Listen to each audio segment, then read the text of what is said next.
সন্দীপ সংযোগে সবাইকে স্বাগত জানাই প্রিয় দর্শক শ্রোতা মণ্ডলী।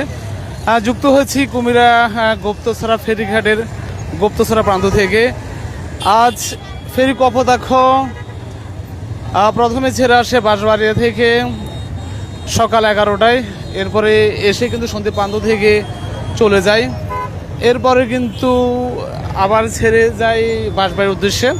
সেখানে জোয়ার থাকার কারণে কিন্তু সময় মতো গাড়ি এবং যাত্রীদের নামাতে পারেননি। এরপরে কিন্তু প্রায় 6টার পর প্রায় সন্ধ্যার আগ মুহূর্তে এই ফেরিটি ছেড়ে আসে সন্দীপ প্রান্তর উদ্দেশ্যে। তো একটু আগেই কিন্তু ফেরি থেকে যে গাড়িগুলো ছিল, যাত্রী ছিল, তারা নেমে এসেছে। এখন সন্দীপ প্রান্ত থেকে যারা চট্টগ্রাম উদ্দেশ্যে যাবেন দেখতে পাচ্ছেন বিশেষ করে বাইকের একটা বিশাল বহর, শত শত বাইক তারা চট্টগ্রামের পথে রওনা হয়েছেন। এর পিছনে কিন্তু রয়েছে অন্যান্য যানবাহন, প্রাইভেট কার থেকে শুরু করে সিএনজি থেকে শুরু করে বিভিন্ন যানবাহনের একটা আমরা দেখতে পাচ্ছি। তো সন্দীপবাসীর স্বপ্নের সেই ফেরি এটি বাস্তবায়িত হচ্ছে। বেশ কিছু সীমাবদ্ধতা আছে। আজকে আমরা সন্দীপ সংঘের মাধ্যমে ফেরি কপোতাক্ষের মাসার থেকে তথ্য নিয়ে আমরা জানিয়েছিলাম যে বাঁশবাড়িয়া ঘাট থেকে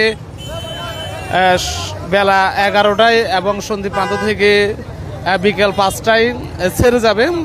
তবে সেটি বিভিন্ন যানবাহনে যাবে এবং ঠিকভাবে পানি সরে নেওয়া যাওয়া, জোয়ার বেড়ে যাওয়ায় কিন্তু এটার ব্যত্যয় ঘটেছে।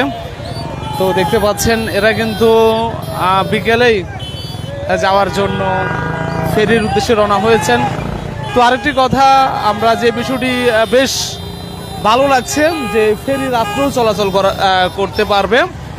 এটি আমরা দেখলাম কিছুক্ষণ আগেই, কিন্তু রাত্রের 20 মিনিট আগে এই ফেরিটি এসছে। তো বুঝতে পাচ্ছেন পুরো রাতেই কিন্তু তারা সন্দ্বীপের ঘাটে এসেছে। প্রিয় দর্শক শ্রোতা মণ্ডলী, আমরা সবাইকে অভিনন্দন জানাই। কে কোথা থেকে যুক্ত আছেন আমাদের সাথে আমাদেরকে কমেন্ট করে জানাতে পারেন।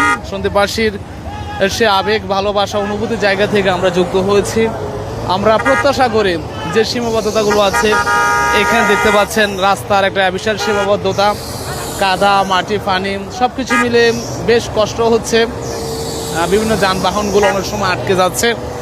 অপরদিকে জোয়ারেরও একটা কিন্তু বিশাল প্রভাব আছে। সেটি হচ্ছে জোয়ার বেড়ে গেলে অনেক সময় ফেরি থেকে যাত্রী নামতে পারে না, উঠতে পারে না। তো এখন পরীক্ষামূলকভাবে আছে। আমরা চাইব